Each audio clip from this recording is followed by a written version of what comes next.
Olá, esse é o podcast Filosofia Pop. Eu sou o Murilo Ferraz e aqui comigo está o Marcos Carvalho Lopes. Hoje a gente recebe o professor Muniz Sodré.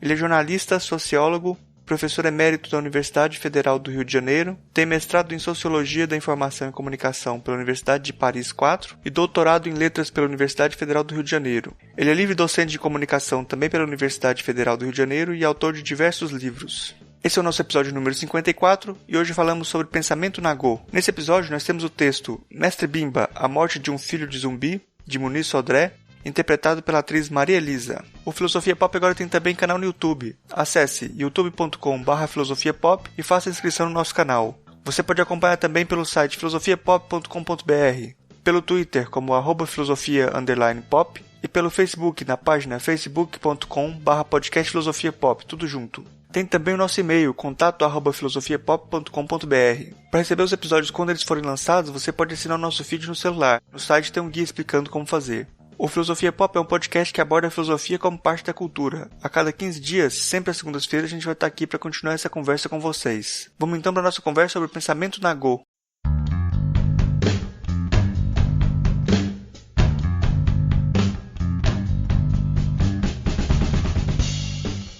Hoje a gente recebe, direto do Rio de Janeiro, o jornalista, sociólogo e professor emérito da Universidade Federal do Rio de Janeiro, o Muniz Sodré. Ele é graduado em Direito pela Universidade Federal da Bahia, tem mestrado em Sociologia da Informação e Comunicação pela Universidade de Paris IV, é doutor em Letras pela Universidade Federal do Rio de Janeiro, é livre docente em Comunicação também pela Universidade Federal do Rio de Janeiro, é ex-presidente da Fundação Biblioteca Nacional, autor de diversos livros como A Verdade Seduzida, O Terreiro e a Cidade, As Estratégias Sensíveis, Afeto, Mídia e Política, e lançou esse ano o livro Pensar Nagô, pela editora Vozes, que vai ser o mote dessa nossa conversa. A gente vai começar perguntando logo para o senhor, o que é o pensamento Nagô? Olha, é uma forma filosófica diferente e ao mesmo tempo próxima, diferente, no entanto próxima, da filosofia grega. A minha perspectiva é de que o cristianismo, que esteve junto com a filosofia, tem estado junto com a filosofia no Ocidente, mas o cristianismo é uma crença com uma roupa filosófica que é a teologia. Portanto, é uma crença com roupa de filosofia. E eu acho que a matriz Nagô no Brasil é uma filosofia com roupa de crença. Quer dizer, a crença portanto, é uma filosofia, e podemos explicar em seguida o que é que entendo filosofia, mas é uma filosofia com estratégias de afirmação dos escravos e seus descendentes no Brasil e de continuidade como gente, como grupo, como humanidade. O Marcos, eu queria agradecer a sua presença. Eu acho que vai ser muito interessante para a gente, nossa conversa, importante até para o contexto com as pessoas que a gente está conversando. Hoje eu conversei com o senhor mais cedo, para a gente marcar o horário e tudo. Eu comentava que depois, lendo o livro, eu senti falta de uma perspectiva, uma narrativa mais biográfica para situar o conhecimento, mostrar o lugar que o senhor fala como alguém que está dentro da religião, alguém que é um iniciado realmente. Eu queria que, para quem não conhece a sua trajetória, que o senhor falasse um pouco da sua posição, como o senhor se aproximou desse pensar Nagô, então. Bem. Olha, primeiro eu sou baiano de São Gonçalo dos Campos e Feira de Santana, e descendente de três, etnias, para mim, marcantes. Eu descendo muito próximo de índios do Recôncavo da Bahia. Meu avô Alípio era filho de Índia Pega no Mar, da vila de Itapema, que é perto de Santa Amaro, no Recôncavo da Bahia. E minha avó era cigana, de origem cigana. E meu pai, filho de negra, Nagô. Então, eu sou um brasileiro radical nesse sentido, que eu sou atravessado por raízes diferentes, que é índio, negro, cigano. E eu sempre tive atração, ele sempre me atraiu, e eu me identifico. Eu me digo, portanto, negro, descendente de Nagô, negro, descendente de Nagô. E eu percebi desde cedo, e depois isso se consolidou, que o culto afro, que o terreiro de Candomblé na Bahia, que as grandes casas, constitui a nossa ágora grega. Quer dizer, para mim é o que há de mais original, de mais profundo na cultura nacional brasileira, é o culto Nagô, é o culto afro. Então eu me aproximei disso aos 15 anos, quando eu trabalhava no turismo na Bahia. Eu fui intérprete, eu fui primeiro contínuo e depois fui intérprete do Departamento de Turismo da Prefeitura da Bahia e conheci figuras exponenciais da cultura negra, tanto na capoeira, Mestre Pastinha, que vivia lá, e Canjiquinha, que foi meu contínuo. Eu fui aluno do Mestre Pimba, eu tenho um diploma de capoeirista do Mestre Pimba. E conheci as grandes mães de santo, Mãe Senhora, Olga do Alaqueto, e eu me aproximei disso e meu coração ficou aí. Mesmo morando no Rio de Janeiro, eu continuei ligado, e principalmente essa grande figura, o Mestre de Oscar dos Santos, que eu conheço desde os 15 anos de idade. Então, quando Mãe Estela assumiu o governo do Axé Pofonjá, eu fui indicado como Obade Mãe Estela. Fui confirmado, eu fui o primeiro Obade Mãe Estela, em 1977. Né? E desde então, um grande orgulho de minha vida é fazer parte do Axé Pofonjá, como Obade chamou, meu nome litúrgico Obade é Sá, e fazer parte dessa grande casa matriz que é o Axé Pofonjá. Então, meu pertencimento é esse, além de minhas incursões desde os 15 anos de idade, pelos terreiros de Candomblé da Bahia, pela capoeira, pelo mundo. Eu sou Obade Xangô. Sou iniciado também na língua iorubá, uma língua que eu estudei, que gosto de falar, e basicamente um grande orgulho de ter sido amigo próximo do Mestre Di e hoje da Mãe Estela. Eu tenho uma pergunta só para continuar essa daqui, que eu acho importante. Quando no livro O Terreiro e a Cidade, eu acho que é interessante retomar como o senhor fala do terreiro como esse lugar de síntese entre diversas matrizes culturais africanas, né? Como lugar de resistência. Eu queria que o senhor retomasse só um pouco essa imagem do terreiro como um lugar, porque eu acho que é um pressuposto interessante para a gente se aproximar do pensar Nagô, né? Olha, o terreiro, portanto, a comunidade litúrgica, portanto, a comunidade de culto, não é uma comunidade apenas religiosa. A religião é uma parte disso, a crença é uma parte disso. Aí se concretiza e se realiza uma filosofia de continuidade do grupo descendente de escravos aqui no Brasil, mas de continuidade e de expansão. Portanto, o que eu chamo do pensamento do terreiro, do pensamento da comunidade litúrgica, é um pensamento de continuidade e expansão.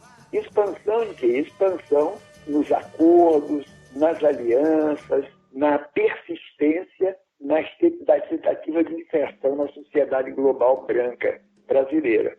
Isso implica, portanto, um pensamento ancorado num lugar. Esse lugar é o terreiro.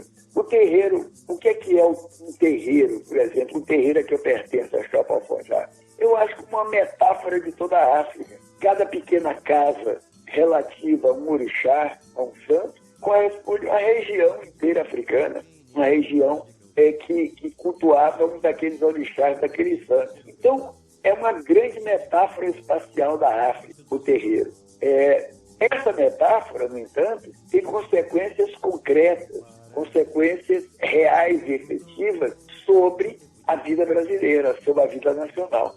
Eu estava explicando, falando hoje de manhã numa matéria, uma entrevista que dei para tarde de manhã, sobre de que esse terreiro é um lugar também de um saber e de uma sabedoria que é visto erroneamente por sociólogos como um ponto forte da cultura popular. O terreiro não é um ponto da cultura popular de forma nenhuma. O terreiro é uma concentração onde o povo, qualquer grande povo pode ir, mas é uma concentração elitista de sacerdotes e de pessoas ilustres que vieram para cá e que manejam um saber erudito. O saber do terreiro é um saber erudito, não é um saber popular. Você leva a vida inteira para saber do que é que está se falando ali, e às vezes a vida passa e você não consegue saber.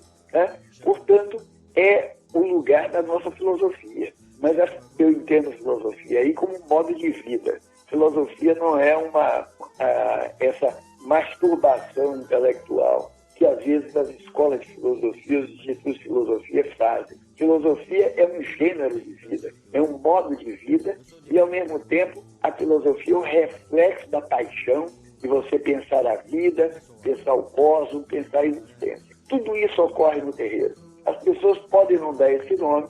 A originalidade aí do meu livro é que eu tive essa visão e estou dando esse nome de filosofia. O Pensar Nagô, ele se situa dentro do que o senhor chama de uma cultura de arqué, em que o pensamento se rege não pela prevalência das palavras, mas de um processo de pensamento que solicita o corpo individual e comunitário. É mais próximo de uma música e da poesia, né? Escrever a partir dessa diferença é um desafio, assim, complexo. Seria como...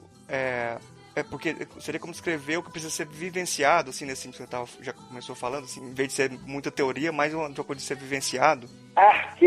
Arqué, eu introduzi essa expressão desde a verdade seduzida, no culto afro e na cultura africana, com a cultura de arqué. Arqué significa em grego origem, significa origem. Mas a origem, tanto para o pensamento grego originário, pensamento de Heráclito, quanto o pensamento do culto afro, a origem é também distinta. Heráclito dizia, arqué é escaton. Quer dizer, a origem é o destino. Origem e destino estão juntos. Quando você come alguma coisa, ingere alguma coisa, bota para dentro do corpo, essa coisa entra pela boca, é a origem da sua ingestão da comida, e essa coisa vai sair depois pelo ânus, vai ser expelida pelo ânus, que é o destino da comida já processada, masticada e que alimenta você. Arqué, originariamente em grego, quer dizer ânus. Toda origem é um ânus, é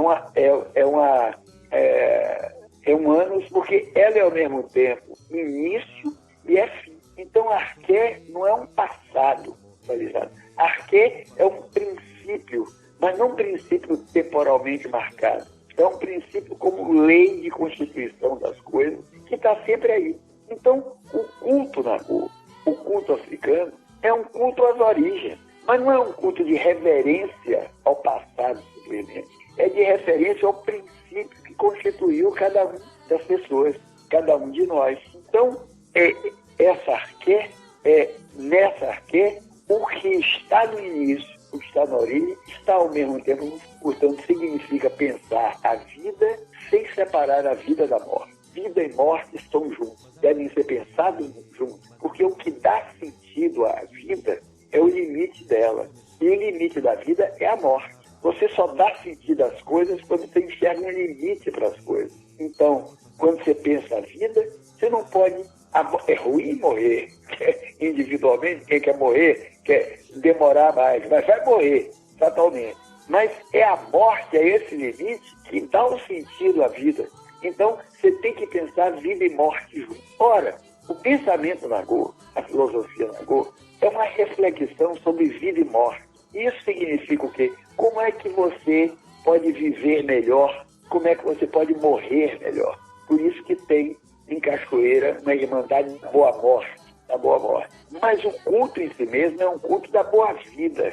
E a boa vida não significa folga, significa você ter trabalho, você ter saúde, você ter filhos, você poder realizar coisas.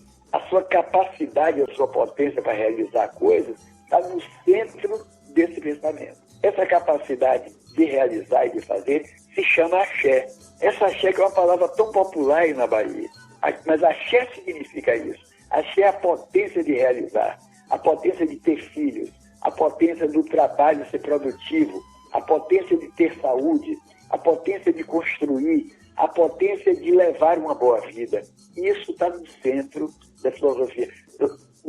Em todo o terreiro, o conteúdo mais precioso, a coisa mais preciosa do terreiro e que está fisicamente plantado no chão do terreiro é o axé.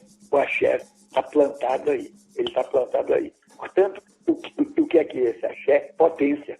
É potência. Potência para quê? Para fazer. Potência para realizar. Potência, portanto, para continuar. Potência para expandir. Portanto, o terreiro, ele pode ser um terreiro grande, como é a Chapa Fonjá, como é o terreiro da Menininha, como é a Casa Branca, como é a maior, mas ele pode estar contido apenas numa casa aqui no Rio. E essa casa ser uma metáfora do terreiro inteiro. Não importa o tamanho do espaço, importa o axé que está ali. a potência que está ali. Portanto, o terreiro é a grande metáfora da continuidade da expansão do negro no Brasil. Quando você fala de axé, ontem eu estava dando aula lá na Unilab de filosofia africana, e a gente acabou de ler a filosofia Banto do Tempos, que acabou de ser traduzido para o português, né? A gente leu todo com os alunos. Está citado no meu livro. Sim. Eu já vou fazer uma pergunta usando esse diálogo. Porque em determinado momento do seu livro, o senhor fala que, de certa forma, é um trabalho de etnofilosofia, né? E, de certa forma, o axé pode ser considerado como a força vital do Tempos, né? Dá para você... são termos próximos, assim, não são sinônimos. Quando o senhor fala de etnofilosofia, esse termo acaba carregando um ranço, né? Porque, geralmente, quem designou o termo de etnofilosofia foi para criticar, para colocar, olha, quem faz etnofilosofia são sofistas, né? Tipo, são aquelas pessoas que não estão interessadas na verdade da filosofia. Então tem um grande desafio aí, que é desarmar essa ideia de uma verdade única também, né? Na hora de escrever essa vivência, também é necessário ter o pressuposto que não se está buscando o tipo de narrativa que a filosofia ocidental pede, né? É por aí? Olha, primeiro, o Tempos, o livro do Tempos é muito interessante, é muito importante, mas a ideia dele, força vital, não é a mesma ideia, é preciso distinguir a axé da força vital do Tempos, porque essa força vital é uma ideia, ao mesmo tempo, naturalista e substancialista, como se a força vital fosse uma força avaliável em termos físicos e que está nas coisas, está nas pessoas. Você pode comparar, mas a ideia do axé é diferente. O axé existe, essa força existe, porque as pessoas existem. Ela não emana diretamente das pedras, embora tenha axé nas plantas. Por que é um axé numa planta? Porque tem alguém em interação com a planta. Por que pode ter axé numa pedra? Porque tem alguém em interação com a pedra. Por que tem axé, digamos, no líquido, na água? Porque tem alguém em interação com a água. Então o axé é uma noção biosimbólica, não é biológica, nem é naturalista, nem é mecanicista. O axé precisa do homem para existir. Por quê? Porque para o Nagô é preciso que os homens existam para que os deuses... É o que diz o provérbio Ossianian e Maleossi. Quer dizer, os deuses existem porque os homens existem, mas também os homens existem porque eles têm deuses. Então, isso significa que há uma interdependência entre o homem e a natureza, e que o axé não é uma força apenas da natureza, vital, que vem dali. Ela vem da interação do homem com a natureza. Ela é interativa. E nessa interação, o axé pode crescer, pode diminuir, pode expandir em função da cultura humana, em função da sabedoria que se adquire. Quer dizer, alguém que é mais velho e é mais sábio tem mais axé, então tem mais potência do que o iniciado novo, do que o jovem. Então, o axé não é poder físico de radiação. O axé é potência. E potência se diferencia de poder, que a potência é a capacidade de fazer ou de não fazer. Você pode fazer ou não fazer com a potência. Ela é uma possibilidade de realização. Ela não é poder impositivo de realização. Então, a noção do tempo, com relação aos bandos, a ideia do mundo, da força vital investida no homem, é uma ideia ainda ali um pouco, eu acho, substancialista. Mas é um livro muito interessante, porque trouxe essa possibilidade de uma filosofia ali nos bandos que ninguém via. Só que o Tempos era cristão, o Tempos era padre, né? Você era jesuíta, você era marista ou franciscano, mas era um padre. Então, ele é muito, pode fazer muita crítica ao approach e à observação do tempo. Eu acho que a noção de axé é diferente, é próxima, eu associo, mas é uma noção diferente. Agora, eu acho que a noção de axé como potência de realização, eu atualizei nesse livro. Mas o livro da Juana Elbaia, para mim é o grande livro sobre o culto afro no Brasil, a Renagô e a morte. que eu tive o prazer de ser o mediador para a edição da Voz, lá se vão, sei lá, 30 ou 40 anos, a Juanita fala, a Juana fala, eu digo Juanita que é uma amiga minha, num poder de realização. O axé com poder de realização. Eu digo, não é um poder para mim, a palavra para mim é potência, mas a ideia de realização é uma potência de fazer. E eu acrescento, a potência de não fazer também. É uma potência de poder não fazer. De poder não fazer. Mas é central para entender o que é a filosofia Nagô. O senhor destaca também a importância da alegria para o pensamento, para o pensar Nagô. Gostaria de o senhor discorrer um pouco sobre isso, sobre a importância da alegria nesse pensamento? Olha, o cristão, por exemplo, o cristianismo, está centrado no amor, que é um modo de existência fundamental. O amor de um lado, o ódio do outro. Mas todos os dois são modos fundamentais de existência, tanto o amor quanto o ódio. E o amor cristão é um amor universal. Quer dizer, Cristo ama e ama com a irradiação universal. Ele ama apesar de tudo. Ele ama o amigo e o inimigo. Ele pode receber um tapa de um lado da cara e dar o outro lado da cara para o tapa. Portanto, o amor tem uma vocação universalista. É uma transfusão universalista de afeto. A alegria é outra coisa. O culto afro, eu digo, não é um culto do amor. É um culto baseado na alegria. O que é que significa alegria? Ela não tem essa pretensão da universalidade que tem o amor. A alegria, ela não tem causa, ela é só efeito. Ela não tem causa. A alegria não precisa de causa para existir. Alegria significa, e a palavra está bem explicada, eu acho, outro livro meu, são Estratégias Sensíveis. Alegria significa, em latim, essa palavra é alacer, de ala e terra. Terra pode dizer acer e ágia. Portanto, a alegria é aquela elação, aquele sentimento de que é tomado o indivíduo ou a comunidade, pode ser a comunidade por inteira, em que, de repente, se liberta das amarras, do peso que a terra prende ele, que atrai, e ele ganha asas. Está aí no alas de alegria. E ganhando asas, ele tem o mesmo movimento das nuvens, em latim. O movimento das nuvens é hilaritas. Daí vem hilaridade. Hilaridade, que é aquele sentimento de satisfação, de riso. Portanto, a alegria não é o riso desabrido, nem é o júbilo. A alegria é esse sentimento de libertação e de liberação das amarras da terra. Portanto, e não tem causa. A alegria sem causa. Você pode ter um ponto desencadeador, mas a alegria não depende dessa causa. É alguma coisa que toma e não é eterna. A alegria pode acabar, ela pode morrer de repente e recomeçar. Então, é o movimento do próprio culto Nagô, que é um movimento de vida, morte e recomeço. Esse recomeço é o que em Yorubá se chama de renascimento ou de axexi. Quer dizer, quando alguém morre no culto, se faz um axexi. O axexi é o rito mortuário,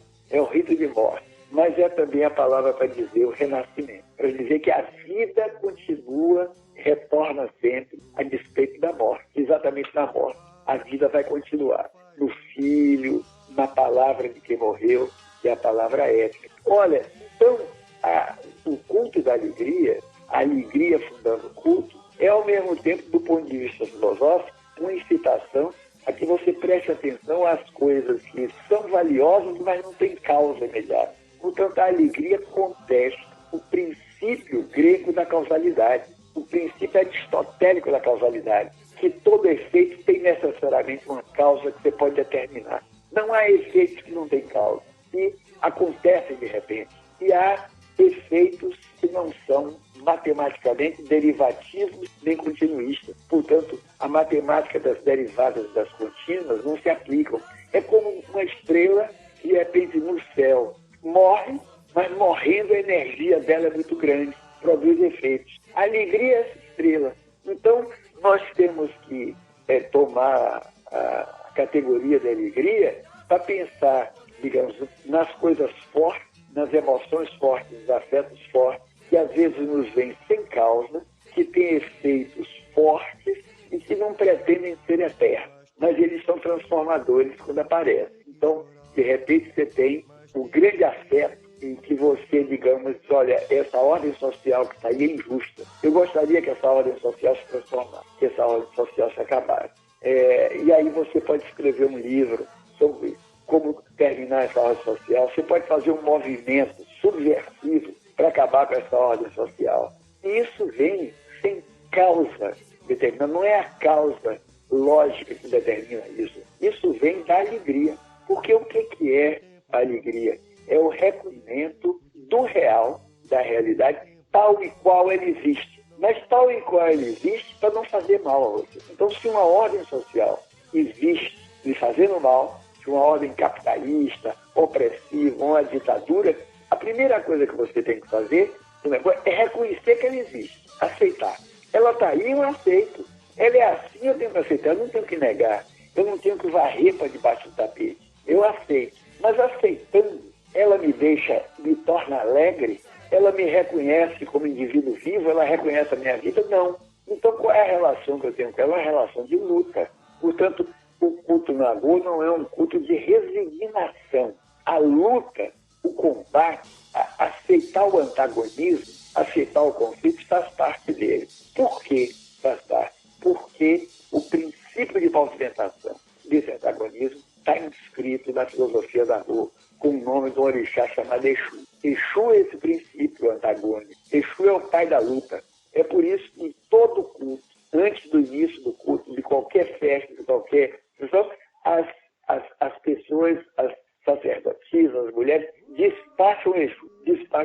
Aí vocês mandam embora o Exu, não, ele está suspenso. O conflito não é eliminado, porque o conflito é que gera a dinâmica das relações, mas ele está por cima, ele está suspenso. Então, eu tenho aqui uma outra lógica, que não é a lógica dialética, a lógica marxista, a lógica hegeliana, onde a síntese supera as contradições, supera a síntese, supera a tese, a contradição não há síntese. Essa síntese não existe, ela fica suspensa. Ou seja, o contraditorial, a luta está sempre aí. Nós estamos sempre lutando, nós estamos sempre dentro da contradição.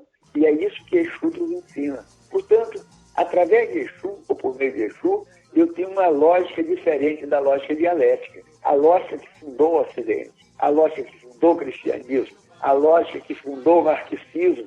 E olha, eu sou marxista, sou leitor de Marx. Mas nós temos uma outra lógica.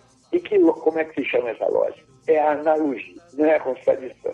É você ver o que é que assemelha, escoimar, tirar as diferenças e ver como é que você se funde no outro, como é que você se funde na diferença. Portanto, eu acho que o povo, na verdade, o grande povo, mesmo que não é de candomblé, que não é nagô, que não é preto, pensa mais analogicamente do que dialeticamente. O povo pensa assim, o povo pensa dessa maneira, buscando a conciliação dos contrários e não o extermínio do contrário, o extermínio da diferença. É um pensamento, portanto, que deixa as diferenças se aproximarem, vendo que elas são diferentes, mas deixa elas se aproximarem para ver se faz uma terceira coisa, ou para ver se faz ali um acordo alegre, uma conciliação alegre. Não, eu quero saber também se vocês entenderam, isso eu não estou sendo retórico. Não. Eu não estou aqui impondo um ponto de vista, nem estou usando uma retórica de natureza filosófica para esmagar outro pensamento, não. Eu só quero saber se vocês entenderam o meu ponto de vista. Sim. Claro, eu ia comentar já que eu tô numa alegria de ouvir o senhor falando do assunto que eu acabei de ler no seu livro. Isso dá uma vida muito grande para as palavras, né? Muito bom, né? Ouvir muito, muito simples, né? Muito mais muito vivo as palavras. Eu vou nesse caminho. Eu queria dizer uma coisa, eu tenho certeza que esse que eu pus nesse livro aí, Pensar Nagô, dificilmente seria aceito ou estudado numa escola, num instituto de filosofia, que acha que filosofia é história da filosofia. Aí o cara, assim, vai dar só Spinoza, vai dar Hegel, pode dar até Marx, como filosofia, eu não dou Marx. Da Hegel, Spinoza, da Platão, da Aristóteles, da história da filosofia. Mas eu repito, história da filosofia não é filosofia. Filosofia é pensar. Concordo com o senhor totalmente. Concordo Agora, com o senhor totalmente. Isso não quer dizer que no Instituto de Filosofia, no curso de Filosofia, não se deve ensinar a história da filosofia. Eu acho que deve. Você deve ler textos de Platão, deve ler textos de Aristóteles, deve ler textos de grandes filósofos. Mas quando você lê Platão à luz do que eu estou trazendo aí, e você vê lá que eu cito, você tem que ver quando Platão diz que filosofia é gênero de vida. Está lá na 7ª carta de Platão. E que filosofia não é ciência, nem é conceituar, nem impor a verdade para ninguém. Está lá em Platão. Eu vou relatar uma coisa para o senhor, só para ilustrar. Eu trabalho na Unilab, né, que é a Universidade da Integração Internacional da Lusofonia Afro-Brasileira, que tem essa perspectiva de integração com a África. Metade dos alunos das vagas são para estudantes africanos. E quando eu comecei a trabalhar aqui, eu propus como uma atividade extra a leitura completa da República com os alunos. E eu vi algumas críticas, aquelas críticas de corredor. Não, mas aqui é para conversar com a África. Platão ele lê em qualquer lugar. Mas a experiência de leitura de Platão é outra coisa. A gente está muito mais próximo da cultura oral. Platão está muito mais próximo. Você vê que eu recomendo aí, eu falo no livro, e recomendo agora a leitura da 7ª carta de Platão.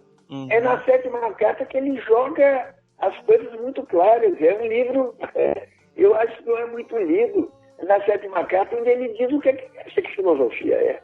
Né? Não, aqui na Unilab a gente tem 2 disciplinas obrigatórias de filosofia, e ao invés da introdução à filosofia, a gente tem uma disciplina chamada Filosofia como Teoria ou Modo de Vida.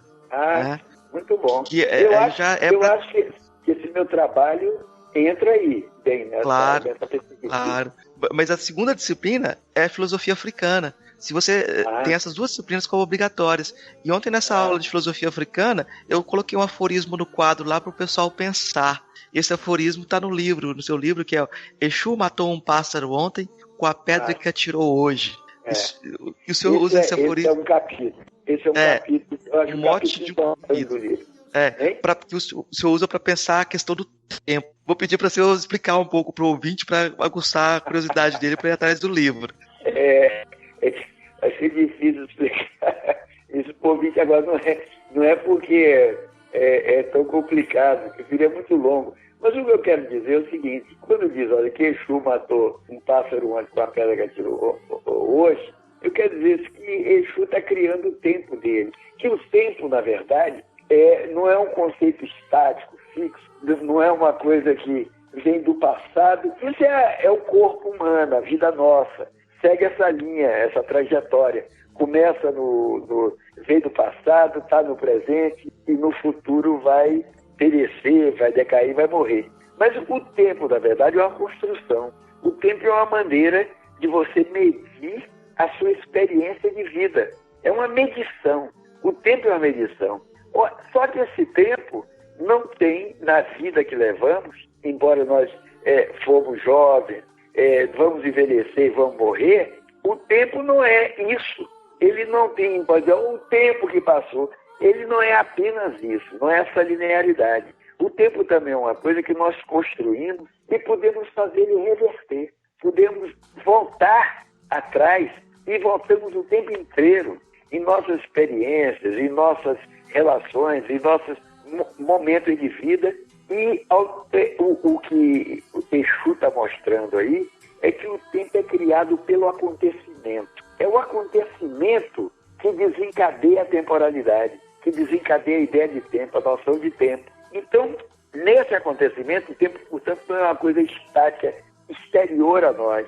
Ele está dentro do que fazemos. Ele está dentro do que fazemos acontecer. Então, o que eu fiz analisando esse provérbio é para mostrar que, na verdade, Exu é esse princípio de criação do homem, é o pai da progenitura, é o pai de como o corpo humano, como sujeito à consciência se constitui, e ele mostra que existe possibilidade de reversibilidade temporal, de voltar atrás.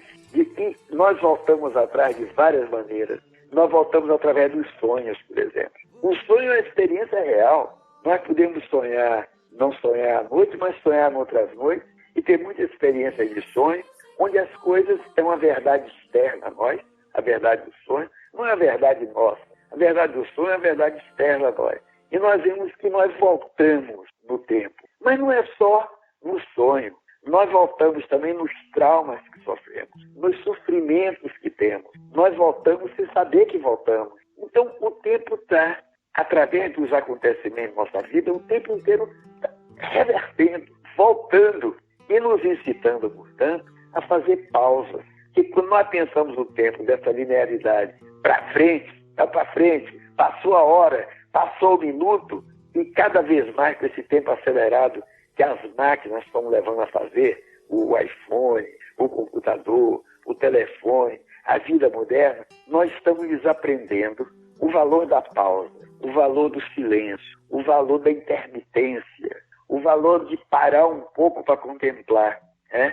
Então, essa parada no tempo que nós paramos, fazemos a pausa, nós estamos dando um outro rumo ao nosso tempo, a maneira como construímos o tempo. É esse a lição do provérbio de Exu. De repente, ontem é hoje, e hoje é o que experimentamos ontem, né? Portanto, esse capítulo sobre Exu é uma incitação, uma lição, a que a gente repense como é que nós vivemos o tempo, como nós vivemos o nosso tempo, o tempo coletivo e o tempo individual nosso. Esse, para mim, realmente é um dos capítulos mais importantes do livro.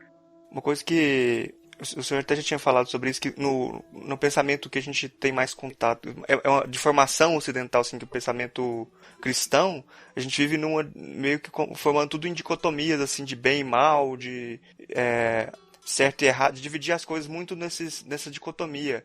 E, às vezes, a leitura que se tem, por exemplo, quando você vai ver algum pensamento africano e tenta encaixar os elementos lá do pensamento africano em caixinhas já do pensamento que já está consolidado, que a gente já conhece, ocidental e cristão, no caso. E geralmente se coloca Exu como um correspondente do demônio, do diabo, assim, como uma coisa... E aí o senhor falando assim de coisas que a gente pode aprender com o pensamento, com coisas sobre o Exu. E eu queria que o senhor falasse sobre isso, assim, sobre essa relação que é até desconstrução, assim, dessa ideia de Exu ser o diabo, né, e tal. Por que Exu foi visto como o diabo? Porque os primeiros cristãos, antropólogos, exploradores que chegaram da África, Johnson, eles viram que a sexualidade estava associada a Exu. Esse é apenas um ângulo de Exu, mas que a sexualidade estava associada. E que essa sexualidade em Exu não era tão dicotômica, tão um e outro, isso é isso, isso é aquilo, porque é a realidade de cada ser humano. Nós somos, ao mesmo tempo, digamos, você pega a questão da heterossexualidade, somos, digamos, você é heterossexual. Ser heterossexual, homem e mulher, não quer dizer que ele não tenha homem e mulher nele ao mesmo tempo. Se ele nasceu de uma mulher, de uma mãe, como é que ele não pode ter mulher dentro dele? Como é que ele não pode ter a mãe dentro dele, além do pai? Se ele não tiver uma mulher dentro dele, ele não tem mãe. Agora, ter uma mulher dentro dele não quer dizer que ele se comporte socialmente como mulher. Ou que ele seja necessariamente homossexual, seja homem e mulher ao mesmo tempo. Não é isso que quer dizer. Significa que ele tem dentro dele um princípio feminino, o homem, e que a mulher tem dentro dela um princípio masculino. Ora, Exu mostra muito essas ambivalências. Exu embaralha muito essas posições. Essa é a primeira coisa, e que perturba o sujeito que pensa um é um, outro é outro. Eu sou eu, você é outro. Exu embaralha essas posições. E Exu é, portanto, o princípio da comunicação, da fala, mas também da sexualidade. Ora, então, quando o inglês chega na África e vê Exu com todos os signos de sexualidade que ele tem, e as várias representações que os Exus são muitos, dependendo dos aspectos da constituição do ser humano, e vê o Exu, digamos, com um pênis, um pau desse tamanho. Ele diz, isso aqui é o diabo, isso aqui é sexo puro. Ele não se dá conta do que é que significa o falo, o que é que significa o pênis de Exu, o que é o princípio da reprodução e como a sexualidade é constitutiva da vida. Então, ele achou numa cultura, numa religião que vê o sexo apenas como pecado, quando ele não é reprodutivo, ele só podia ver Exu como diabo. É ignorância total do europeu. Então, entendeu? É Exu. Aí, eu diria que essa coisa de Exu como diabo é ignorância de Exu. Isso é simplesmente ignorância. É uma ignorância até docta, uma ignorância até erudita, mas é ignorância. Ignorância, as pessoas não sabem do que estão falando, né? Aí, nessa hora, entra o pensamento cristão, e quando vê a sexualidade, signo grande de sexualidade, acha que é o diabo que está ali. A ideia do diabo não atravessa o pensamento Nagô. Essa ideia de uma divindade absolutamente má, e o contrário da bondade de Cristo, esse contrário absoluto, isso não existe, né? Exu é ambivalente, tem aspectos, digamos, pode ter aspectos violentos, pode ter aspectos não bonitos para a sexualidade ou para o pensamento cristão, e é exatamente por isso que ele é real, porque o sagrado, que é diferentemente da religião, o sagrado é esse espaço onde o real é convulsivo, ele não é bonito, ele é convulsivo. Então, Exu aponta para a convulsão do real. Então, para aspectos violentos também, pacíficos e violentos. Num programa anterior, acho que a gente falou sobre hermenêutica. O convidado apresentou hermenêutica. E eu apresentei Exu para ele. Comentando a diferença desse lugar de como aqui na Bahia, né? Muitas vezes a gente tem esse lugar de Hermes ocupado por Exu, né? Eu acho que a gente podia até fazer um programa todo só falando de Exu. Mas eu vou desviar um pouquinho a conversa, porque eu queria explorar mais até seguindo um pouco da sequência do livro, né? Quando a gente pensa na perspectiva ética Nagô, e a ideia de obrigação, não da ideia de pecado, né? Você tem uma ética diferente aí. Eu queria que você comentasse como essa ética promove a ligação da pessoa com a comunidade. Porque você falou em pecado, né? A ideia de pecado, que é uma ideia grega e cristã, que é armatéis, em grego. Armatéis significa um buraco que você tem que preencher. Então, o neoplatonismo reinterpretou o buraco grego, o armatéis, na perspectiva cristã, como um homem já nascendo dentro do buraco, da possibilidade de queda, da possibilidade de falta, que você vai resgatar simbolicamente, religiosamente, ao longo de sua vida. O culto afro, os cultos afros, são anamartese, ou seja, sem pecado. Não há ideia de um buraco original que você tem que resgatar. Você não nasce em dívida, porque não falta nada no real que você tem que preencher. Ao contrário, para o africano, para o Nagô, o real é excessivo, ele não é faltante. Então, quando você diz eu desejo alguma coisa, porque no real alguma coisa me falta, e eu vou preencher esse buraco, e é o desejo que me leva. O Nagô diz ao contrário, ele diz eu desejo, e eu quero, exatamente porque o real é maior que eu. Não é porque é faltante, porque está em buraco. Ele é maior, ele é excessivo, e é esse excesso que me leva para frente, que me leva a querer, que me leva a trabalhar. Portanto, não falta nada do real. O real é excessivo. Ora, então, a perspectiva do pecado, e aí o cristão derivou para o sexo, derivou para a falta, não existe. O pecado não existe. Existe a culpa, é outra coisa. E a culpa é a falha que você pode ter em sua relação dentro da comunidade, dentro do grupo. Muitas vezes a doença, muitas vezes o sentimento de angústia e o sentimento de impotência, de fracasso. E isso existe em todo mundo, seja no pessoal de terreiro, no negro. Isso existe, a explicação é diferente. Isso existe, e a culpa existe aí, não é por sua falha em suas elaborações com o mundo concreto aqui, com a comunidade, com os outros, com a família. Não é na relação com Deus. A divindade Nagô e a divindade africana não inflige essa culpa que você tem que resgatar pro resto da vida e para se salvar. Por quê? Porque não há salvação, não há nada a ser salvo. Você não tem que resgatar essa culpa depois da morte e trabalhar para ser salvo depois. Você está salvo aqui pelo que você faz aqui e agora. É a música do Nelson Cavaquinho. Me dê as flores em vida, não dê depois que eu morrer. Eu quero as flores em vida aqui, por meu mérito, por meu trabalho, pelo afeto que eu tenho, pelo amor que eu tenho, pelos outros, pela alegria que eu tenho. Aí eu colho as flores em vida aqui, e não no além, que é a presunção, que a teologia dá ao cristão, bota essa corda no pescoço dele, que eu chamei do livro de corda teológica, amarra o pescoço dele e fica os pés dele no cimento da eternidade. É como quando está fazendo um prédio, e aí estão fazendo aquele bloco de cimento, você vai lá e você mete os pés no bloco de cimento e fica ali. Aí o cimento seca.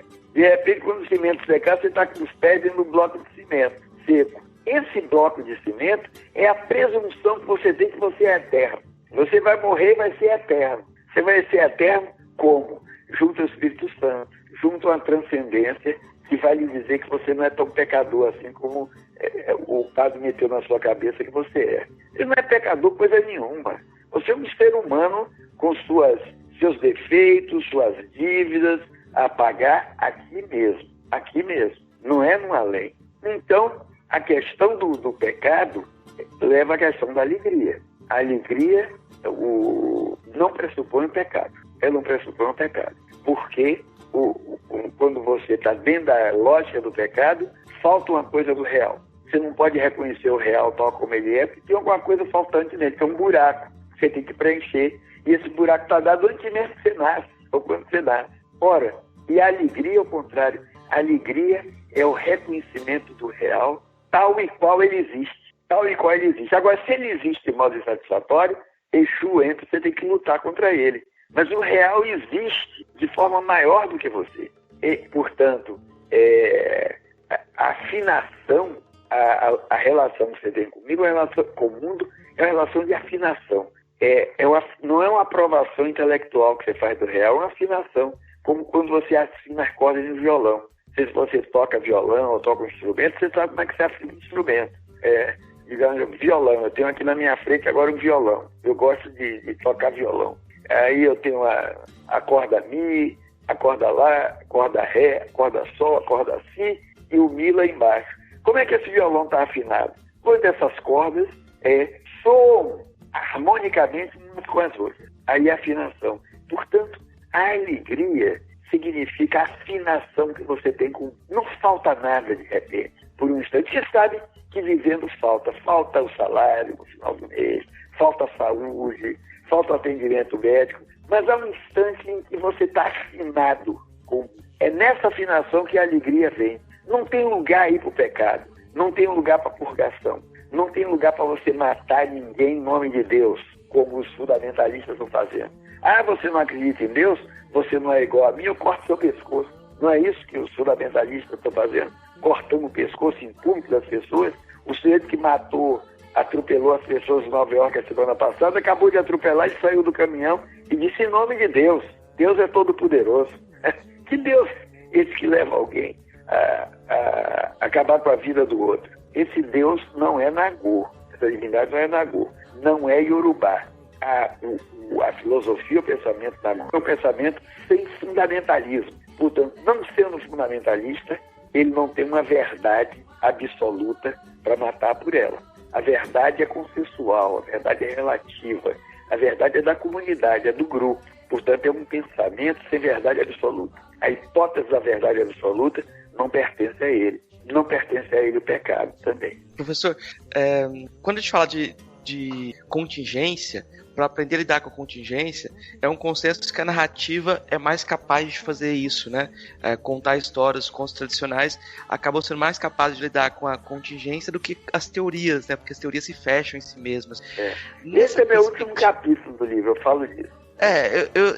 Eu diria que também isso eu tô falando como hortiano também, eu concordo. Como Hort fala, eu gosto muito do Hort, lamento que ele tenha morrido, porque ele foi grande amigo de um amigo meu, que foi professor da minha mulher. A minha mulher é professora da Universidade Federal também, trabalha na comunidade, e foi aluna de um grande amigo do Hort, que escreveu livros com o Hort, que é Jane Vátimo. Você conhece? Tá. Eu já conheço, claro. Vátimo foi professor da minha mulher. E eu conheço ele pessoalmente, é amigo pessoal meu. Meyerhort eu nunca vi. Meyerhort, eu gosto da perspectiva dele. Eu realmente gosto e respeito. Esse é um americano, um pensador americano que respeito. Inclusive que ele não se dizia filósofo. Você não encontra nenhum livro do Weizmann que ele bota carteira de identidade de filosofia. Tanto que ele dava aula nos Estados Unidos no departamento de letras, né? Mas era um filósofo. Era realmente um filósofo. Muito interessante, eu gosto dele. E você cita exatamente um livro dele, que é um dos livros que eu mais gosto, realmente. Ironia, Contingência e Solidariedade, não é esse? Contingência, Ironia e Solidariedade. Mas esse é o princípio, assim. Tô com um livro do senhor na fila para ler, que é A Ciência do Comum, me parece. A Ciência do Comum. Esse vai ser traduzido, parece em inglês agora lá no exterior. Muito bom.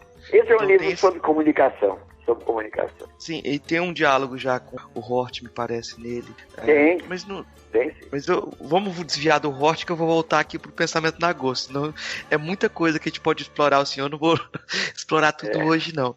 Mas eu tô falando dessa questão da narrativa, e a pergunta não vou no seu capítulo agora, não. Vou perguntar sobre outra coisa. Eu quero perguntar sobre o seu trabalho como romancista. Como ele se encaixa dentro dessa perspectiva de um modo de vida Nagô? Olha, primeiro, eu acho que o Nagô é um contador de histórias. Na verdade, quando nós fazemos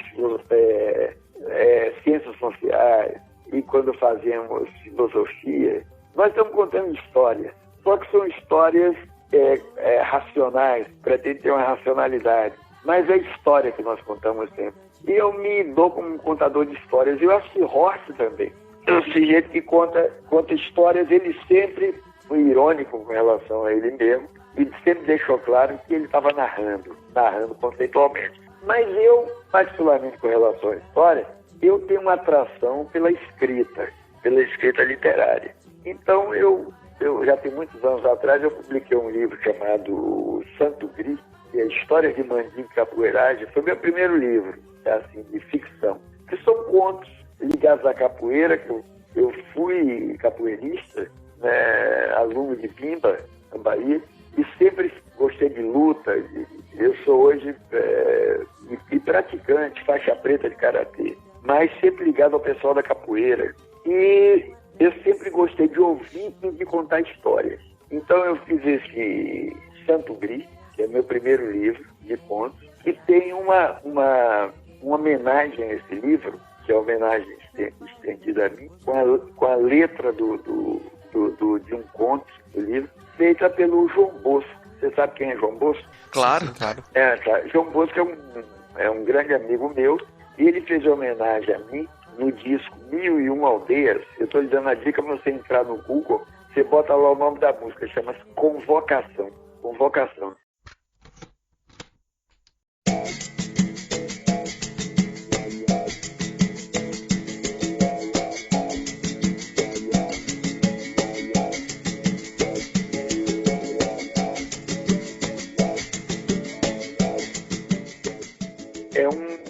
É uma música só birimbau e atabaque em cima de um conto meu e de um livro meu chamado Santo Gris, é uma coisa de capoeira. E houve peça de teatro desse livro, de contos desse livro, houve artigo de filósofo, Carneiro Leão fez um artigo sobre esse livro. Esse foi o primeiro.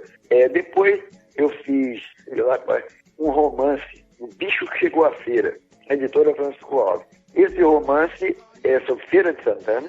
Já tem umas 2 ou 3 teses na Universidade de Feira de Santana sobre esse romance. E agora, há mais de 2 anos, um grupo de Feira de Santana botou esse romance em quadrinhos. Vai sair, porque o projeto do quadrinho ganhou no mês passado o prêmio João Baldo de Literatura, que é da Secretaria de Cultura da Bahia. Houve 8 prêmios, ele foi um dos prêmios, foi o segundo. E aí vai sair, vai ser publicado e editado. Chama O Bicho que Chegou à Feira. É o romance de Feira de Santana. Aí tem um contos, Rio. E tem um inteiramente ligado ao candomblé que chama A Lei do Santo. E tem 2 romances policiais. O primeiro é Bola da Vez e o último saiu no final do ano passado, no início desse ano, chama-se Bagulho. Foi bastante comentado aqui, Bagulho, que eu gosto muito da narrativa policial. Então, como é que eu me dou aí? Eu não tenho eu gosto de literatura. Quer dizer, eu gosto de ler, eu leio o tempo inteiro ficção, e gosto de escrever, de fazer. Mas eu acho que esse meu fazer aí, literatura, é uma continuidade do meu ser Nagô, né? Porque o contador de história na tradição Nagô, que chama Akpalô, os africanos falam de outras etnias em griot, aquele que canta, que dança, que narra histórias. Eu sou um contador de histórias, eu gosto muito de contar histórias. E aí passei isso para o papel. Eu tenho no total, eu acho que são 6 livros de ficção. Portanto, embora seja ficção, é parte de meu trabalho, você entendeu? Claro. Curioso, não sei, eu não sou tão muito conhecido por isso, mas todos acabam se vendendo bem. Deve ser Exu que empurra. Você já leu algum deles? Não, professor. A Lei do Santo, o Santo Gris, eu acho que pode interessar muito a você e seus alunos. Eu fiquei curioso sobre a Feira de Santana também, vou dar uma olhada também, que eu acho o bicho que chegou à feira. Olha, eu conheço, já me mandaram, claro, todo o livro quadrinizado, os desenhos são de uma qualidade que você eu, por exemplo, fiquei muito surpreso. Eu não esperava que fosse uma coisa de tão boa qualidade. O rapaz que fez, o Marcelo, ele fez um roteiro próprio a partir do livro e quadrinizou e ficou realmente muito bom. Realmente muito bom. Eu acho uma grande coisa assim da Bahia, de Feira de Santana, comigo, na relação comigo, foi essa quadrinização de um bicho que chegou à feira. A gente já está terminando. O Murilo tem só umas 3 perguntinhas pequenininhas, que são para respostas breves. A gente vai fazer só para finalizar aqui, a gente sempre faz as 3 mesmas perguntas, respostas bem rápidas, 3 perguntas para o convidado, e a gente faz as mesmas perguntas para depois a gente fazer um compilado. A primeira pergunta é: o que é filosofia? Veja só, filosofia, eu digo isso no livro, repito agora, é um pensamento radical. O que é um pensamento radical? É um pensamento que desce às raízes da vida. Radical nesse sentido, de raiz. E descer às raízes da vida não é querer aprender a vida em conceitos. É espelhar a paixão que se tem pela vida. Portanto, é um pensamento de paixão pela vida. Esse pensamento leva a querer explicar aspectos importantes da vida, mas principalmente a criar conceitos, a criar figuras que lhe levem a ver a vida tal como ela é importante para cada um de nós. Então tem um pensamento amoroso, é um pensamento de paixão, é um pensamento de amor pela vida. O Nagô dizia, a filosofia é a alegria que a vida espelha sobre cada um de nós e nos leva a pensar. É isso a filosofia. A segunda pergunta é: qual a filósofa ou filósofo que mais te impressionou daqueles que o senhor conheceu pessoalmente? Olha, eu pessoalmente tem um filósofo que tem 87 anos, fez agora, foi meu mestre de filosofia, está vivo e amigo meu, e eu dei aula durante 20 anos com ele. Chama-se Emanuel Carneiro Leão. É um pernambucano, mora aqui no Rio, e foi aluno de Heidegger, um dos grandes alunos de Heidegger. Pessoalmente, a pessoa que mais me impressionou chama-se Emanuel Carneiro Leão. Eu cito ele no livro, homenageio ele. Fora de Carneiro Leão, eu fui aluno de Roland Barthes, que não se dizia filósofo, era um crítico literário. Mas essa foi a pessoa que mais me impressionou na vida, foi Roland Barthes, na França. E a última dessas perguntas é: qual a filósofa ou filósofo favorito? Olha, meu filósofo favorito nem se dizia muito filósofo. Chama-se Wittgenstein. Wittgenstein é da filosofia lógica, um gênio da filosofia. Mas aí eu tinha que botar 2 filósofos favoritos. Ele e Heidegger.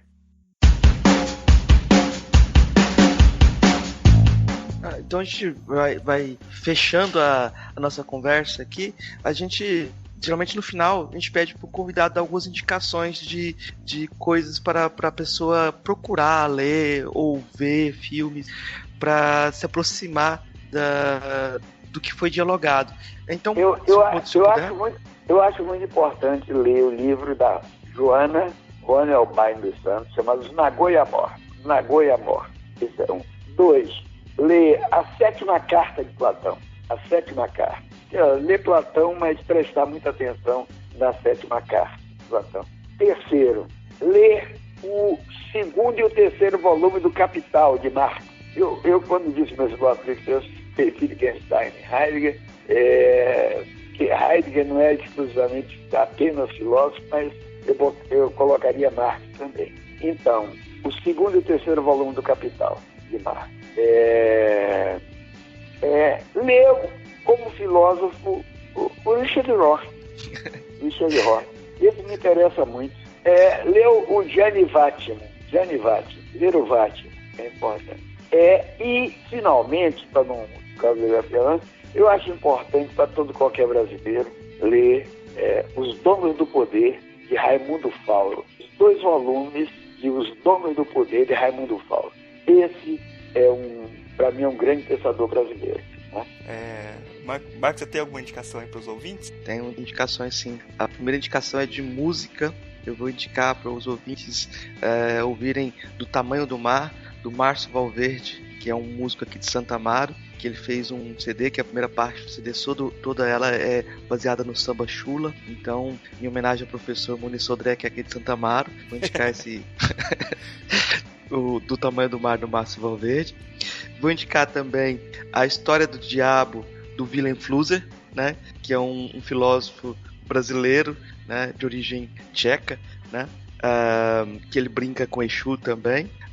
Um romance infanto-juvenil, No Reino da Carapinha, do Fausto Antônio. O Fausto Antônio é professor da Unilab, é escritor e foi entrevistado no podcast Vozes da Unilab. Então, indico o romance, indico o podcast Vozes da Unilab com o professor Fausto Antônio.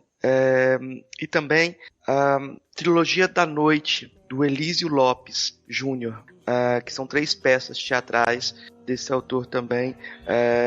E para fechar, o Pensar na Go, do Muniz Sodré. Então são essas as indicações de hoje. Certo, valeu. Bom, professor, a gente só queria dizer que a gente está finalizando aqui o programa.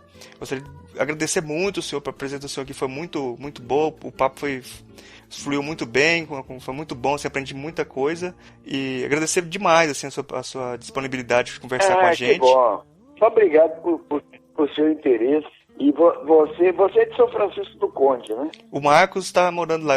Nós dois somos goianos, na verdade. Eu já tá aí agora no interior. Goiano. Mas vocês já comeram aratu? Eu nunca comi, não. Não, também não. Quando eu me lembro de São Francisco do Conde, tinha muqueca de aratu, que é uma grande coisa, a muqueca de aratu, aquele caranguejinho vermelho, né? Vou ter que experimentar essa muqueca. Experimente, assim. Aí eu vou ter que ensinar você. Porque eu jamais consegui na minha vida comer pequi. Não passa da minha garganta. Mas assim é pra ver que aratu é melhor. Que isso? Se eu ficar com alergia de frutos do mar, vai ser a mesma coisa do pequi. Olha, muito obrigado então, viu? E até a vista. Estou aqui às ordens de vocês, viu? Então tá, professor. Obrigado. Tchau. Mestre Bimba, A Morte de um Filho de Zumbi, de Muniz Sodré, publicado no livro O Brasil Simulado e o Real, Ensaio sobre o Cotidiano Nacional. A memória é uma usina que insiste quase sempre em funcionar com sonhos, fantasmas e mitos. E o mitos, segundo a metade da linguagem, um dos teatros da produção inconsciente social, é a primeira tentação para quem lembra de Manuel dos Reis Machado, o Mestre Bimba. Ele foi uma das últimas grandes figuras do que se poderia chamar de ciclo heróico dos negros da Bahia. Contar a sua história, pura e simplesmente, é privá-lo da substância mítica que o explica de fato, assim como sua gente, seu círculo, seus alunos. Por isso, é preciso falar sobretudo do seu contexto social e da sua arte mitológica, a capoeira. A capoeira, ao lado da macumba, do candomblé, do samba e de outras formas místico-culturais afro-brasileiras, é uma das manifestações mais expressivas da cultura negra no Brasil. Diante de um grupo que arranca sons do berimbau, do pandeiro, do cachixi e às vezes, como em alguns lugares do recôncavo baiano, de uma pequena viola, Dois homens executam movimentos que acenam ao mesmo tempo para a dança e para a luta, para a vida e para a morte. É a brincadeira dos antigos escravos batuqueiros, o jogo da capoeira. Nela, como numa verdadeira forma mítica, atuam combinados a dança, o combate, o rito e uma certa cosmogonia. Suas origens remontam ao século XVII, quando o negro, fornecendo a força de trabalho escrava já desde a primeira metade do século XVI para a capital comercial, suportava fisicamente as consequências da economia exportadora colonial. Na cidade, o chamado escravo de ganho também subsistia duramente com pequenas tarefas artesanais. Mas tanto na cidade como no meio rural, o negro, herdeiro de uma cultura tribal que se inscrevia principalmente no seu próprio corpo, procurou sempre resistir à dominação colonial branca. A capoeira, bem examinada, foi um dos instrumentos de resistência. No plano da luta armada, ela serviu como meio de defesa e ataque por parte dos primeiros quilombolas, habitantes dos quilombos. Serviu nos levantes dos malês, nas escaramuças da abolição. E a lenda nos conta que Zumbi, o grande chefe da República dos Palmares, deu conta sozinho de 30 adversários brancos. No plano da resistência ideológica, o jogo da capoeira agredia a cultura dominante como um meio de desafio do corpo, em que a festa e a luta misturadas quebravam os limites dos calendários comemorativos, dos horários de trabalho e da razão dos gestos. Era uma forma cultural sem nenhum compromisso, muito pelo contrário, com a ordem social e produtiva na colônia. Como brincadeira ou como luta, a capoeira não tinha convenções nem gentleman's agreement. Quem espera uma bolacha de um capoeirista certamente ganhará uma rasteira, uma meia-lua de compasso ou uma banda traçada, dessas de fazer voar inapelavelmente o contendor. Em comparação, veja-se o boxe, branco e bretão, violentíssimo, mas funcionando com regrinhas hipócritas, como nas guerras ditas civilizadas. Na capoeira dos mestres valia tudo, cabeça, braços, pernas, até mesmo correr do adversário. Bimba diria várias vezes, num meio sorriso aos seus alunos, quem aguenta a tempestade é rochedo. Apesar de si mesmo, Bimba lembrava um rochedo. Era um negro enorme, com uma risada imensa, charuto no canto da boca e olhos grandes, que apertavam ao tentar avaliar alguém. Salvador, onde nasceu a 23 de novembro de 1900, era sua Angola Janga, sua república livre. A cidade era para ele um ser vivo, mudando de cores e de ritmo que ele interpretava como um berimbau, como se estivesse participando da sua criação. Era daqueles que enxergavam as 7 portas invisíveis da cidade do Salvador. Mas foi no Rio que ele criou sua luta regional baiana. Uma mistura de capoeira com catch, boxe francês e jiu-jitsu, rompendo com os preconceitos puristas da velha capoeira Angola, mais ligadas às tradições africanas. Considerado uma espécie de Lutero da capoeira, Mestre Bimba arcou com as consequências da ousadia. Os mestres angoleiros passaram a considerá-lo um deturpador da capoeira Angola, que seria a única verdadeira. Os debates que se seguiram durante as décadas guardam aspectos culturais de grande interesse. Bimba rejeitava a hipótese de que a capoeira tivesse vindo da África. Os negros sim eram da Angola, mas a capoeira é de Cachoeira, Santo Amaro e da Ilha de Maré, camarado. Debate com o mestre Pastinha em 1965. Sua posição tem significação teórica, pois estabelece uma descontinuidade entre as culturas da África e do Brasil, afirmando a originalidade do elemento brasileiro. No campo sociológico, isto equivale a não encorajar pesquisas em torno de um certo purismo africano na cultura negra brasileira, ou seja, a não estudar como uma cultura negra no exílio. O que existe, de fato, é uma cultura negra brasileira, de características orais, em contradição permanente com as instituições culturais predominantes, e deste modo ela tem de ser avaliada no interior da nossa formação social. Bimba foi um divisor de águas na história da capoeira. Ele representou a introdução de valores de classe média num meio cujas normas implícitas permaneciam ligadas ao patos pré-abolição da Bahia. Daí os ataques dos velhos capoeiristas. Para começar, ele incorporou à capoeira os golpes mais agressivos de lutas estrangeiras. A antropofagia cultural de que falava Oswald de Andrade não lhe era estranha na prática. Em seguida, montou uma academia para ensinar a sua arte. Ao contrário dos outros mestres negros que não funcionavam como professores no sentido pedagógico do termo, a jovens filhos da classe média, prováveis descendentes de antigos donos de escravos. E fazia tudo como manda o figurino educacional.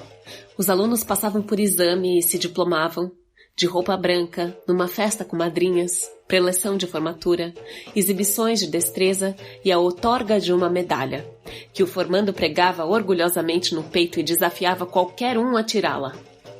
Em meio a tudo isso, o magnífico reitor negro tocava com força o berimbau, regia o coro das tijubinas, nome genérico que aplicava a qualquer pessoa do sexo feminino, sorria de felicidade e distribuía uma beberragem mágica, cachaça com canela, cuja fórmula escondia as 7 chaves. Bimba foi, na verdade, um dos herdeiros diretos de Zumbi, esse herói de identidade nos manuais da nossa história.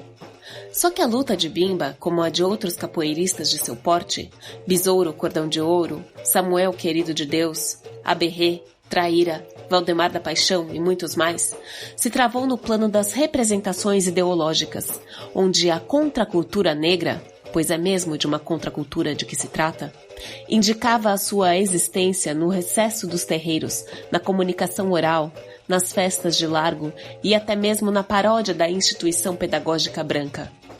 Bimba costumava explicar a legalidade do seu ensino. Tenho na parede uma autorização da Secretaria de Educação. Sou professor de cultura física. Ninguém pode mexer comigo. E exibia seu imenso sorriso maroto. O jogo da capoeira permaneceu nele, em sua fala, em seu corpo, em seu berimbau, como um valor essencial de sua gente, sustentado pelos orixás do candomblé, dos quais era fiel temeroso. Mas os adversários da brincadeira dos negros são hoje mais poderosos e sutis que as proibições legais de outrora. São eles, principalmente, as tentações do turismo, em torno do qual se aglutina hoje quase a totalidade dos mestres negros, e as investidas dos regulamentos esportivos, que procuram incorporar o jogo da capoeira a uma dessas federações de pugilismo, reduzindo-a a uma simples técnica de defesa pessoal. Mestre Bimba percebia tudo isso e, embora tivesse sido o pioneiro da institucionalização da capoeira, permaneceu fiel até o fim ao verdadeiro espírito do jogo. Os sociólogos ou os investigadores que insistem numa visão evolucionista da cultura nacional, o dualismo cultura tradicional-cultura moderna, jamais conseguem realmente entendê-la, porque aspectos classificados sobre a rubrica tradicional são, na verdade, atualíssimos e têm de ser recalcados para esconder os choques, os impasses. Assim, os fenômenos da cultura negra, quando não se colocam na ótica do passado, do tradicional, são submetidos ao olhar pretensamente científico da sociologia pálida e moderna, que não consegue enxergá-los a partir de sua dinâmica interna. E para os críticos da cultura, fica muito mais simples investir contra a alienação cultural das elites, das quais, em geral, participam esses mesmos críticos, do que se voltar para análises dos mecanismos que impõem um silêncio de séculos às coisas dos negros, e que se mexem no nosso inconsciente histórico. Para estes, a figura de um mestre capoeirista não pode gerar sentido. Bimba foi um sábio negro que confessou uma vez jamais conseguiu entender direito o que significava folclore, mas que boa coisa não devia ser. Foi um herói dos que se movem num dos muitos planos simbólicos e contraditórios que atravessam a formação social brasileira. E neste plano, ainda transitam da Bahia ao Harlem os que ouvem em silêncio os feitos de Besouro, de Pedro Porreta, de Zumbi, os que podem ler no mito do jogo de corpo de Samuel Querido de Deus a mesma paixão dos jogadores das contas de vidro na Castálida de Hesse, os que não precisam despachar os Exus, entidades do vermelho e do negro, os que não vestem as máscaras brancas. Bimba morreu. Morreu? Foi para os Palmares, camarada.